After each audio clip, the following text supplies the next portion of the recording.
Okay. I'm Chief Guzman with the Green Cove Springs Police Department. On Tuesday morning, December the 13th, at approximately 6:45 a.m., the Green Cove Springs Police Department responded to the 700 block of Calico Jack Way in reference to a disturbance at a residence. Upon arrival, patrol officers encountered one male subject with a gunshot wound to the upper left arm and a female who resided at the home. The male was transported to the hospital with non-life-threatening injuries. Further investigation revealed that there was some sort of altercation in the home between the male victim and a male suspect. The male suspect was identified and an arrest warrant was subsequently obtained for his arrest. After being unable to locate the suspect the first day, the Green Cove Springs Police Department's Criminal Investigation Section reached out to the U.S. Marshals Service for assistance in locating and apprehending the suspect. At that point, the Marshals took over the case and at some point reached out to the Clay County Sheriff's Office for further assistance. And with that, I'm going to introduce you to the undersheriff, and he can give you some more information about what happened with his deputies here in the city today. Ron? Thank you, Chief. About 8:30 this morning, Clay County Sheriff's Office fugitive unit detectives and other undercover deputies from our agency were working a surveillance operation in the area of Joey Drive and West Street with our partners from the U.S. Marshals Task Force to support the Green Cove Police Department in their pursuit of this suspect. We were looking for 24-year-old Quentin Deshaun Simmons, who had an outstanding arrest warrant for attempted murder. Just before 11 o'clock this morning, the group noticed an individual matching Simmons' description leave on a bicycle and followed him to determine if he was the fugitive. Simmons realized that he was being followed in the 1200 block of North Street, and he pulled out a handgun. He fired at a deputy's vehicle, striking it before the deputy could exit his car. Simmons then fled down between the 1200 and 1300 blocks of North Street, firing at the vehicles of at least two other deputies that were also as part of the surveillance team. At least one of our deputies returned fire, but neither Simmons nor our deputies were hit by gunfire today. Simmons then fled through several residential yards where he was taken into custody by members of the surveillance team. The suspect's firearm was recovered, and we have at least two Clay County Sheriff's Office vehicles that were hit by gunfire from Simmons. You know, we're lucky that we did not have a law enforcement officer shot today, and I'm thankful for those that we have to protect and serve and put themselves in harm's way to keep our community safe. We're currently processing the crime scene, which is rather large because it spans several blocks, as I mentioned earlier. But it's important that everybody knows there is no current danger. We're not looking for any other suspects. There's nobody outstanding. The suspect is in custody and he's being interviewed by detectives. Part of what we're doing with our processing of the area is also a damage assessment. The suspect fired multiple shots, as did the deputies. So if anybody finds any of their property that's damaged by gunfire and they haven't already been contacted by our folks that are processing the scene, please call us at 904-264-6512. That's 904-264-6512 so that we can report any damage that was caused by today's incident. Further information on today will be released as it becomes available, but I can't answer a few questions for what I do know now. Can you speak, either you or Chief, speak to the decision, the motivation to bring in the U.S. Marshals? Sure.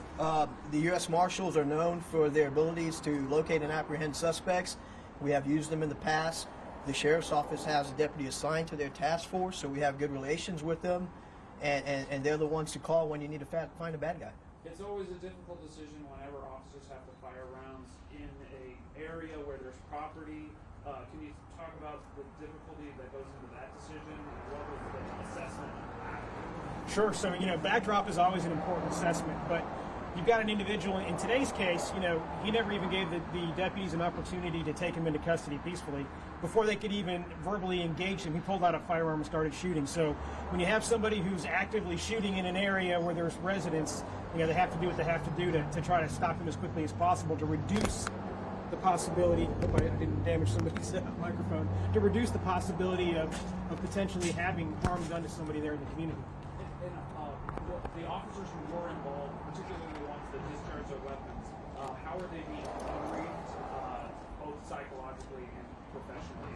What's the process like? Sure. So we have a citizen team that deals with critical incidents in our folks, and they'll have access to them to get the kind of counseling and other services they may need. That's an important part of what we do. But they will be asked to provide a statement at some point in time during the investigative process, and they typically do. That's a process that goes from the investigators to the individuals that are involved, and sometimes attorneys as well. So you have a suspect who opened fire in public on a road.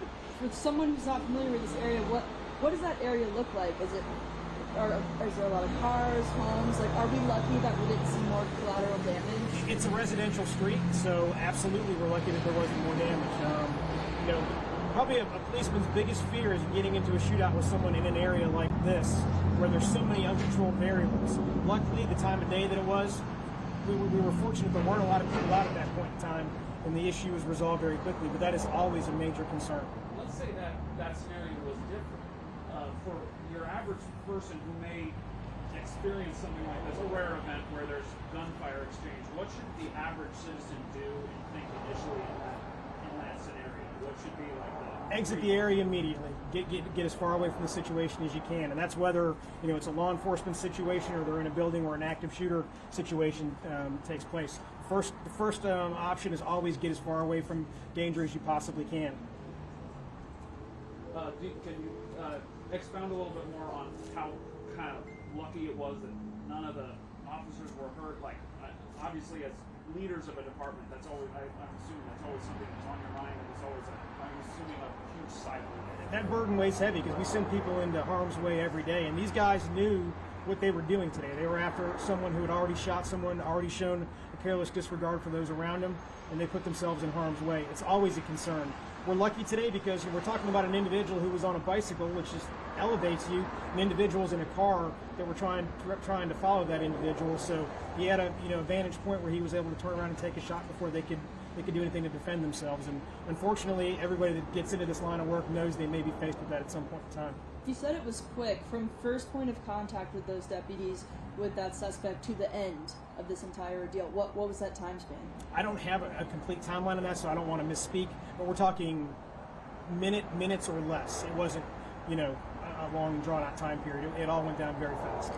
And since we had those resources in the area, they were able to get him into custody very quickly once he started fleeing through those neighbors' yards. And you mentioned the 24-year-old had an outstanding arrest warrant for attempted murder. Is there anything else to clarify?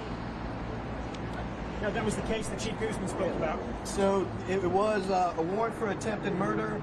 It also included possession of a firearm by a convicted felon. So those were 2 charges. I believe there were 3.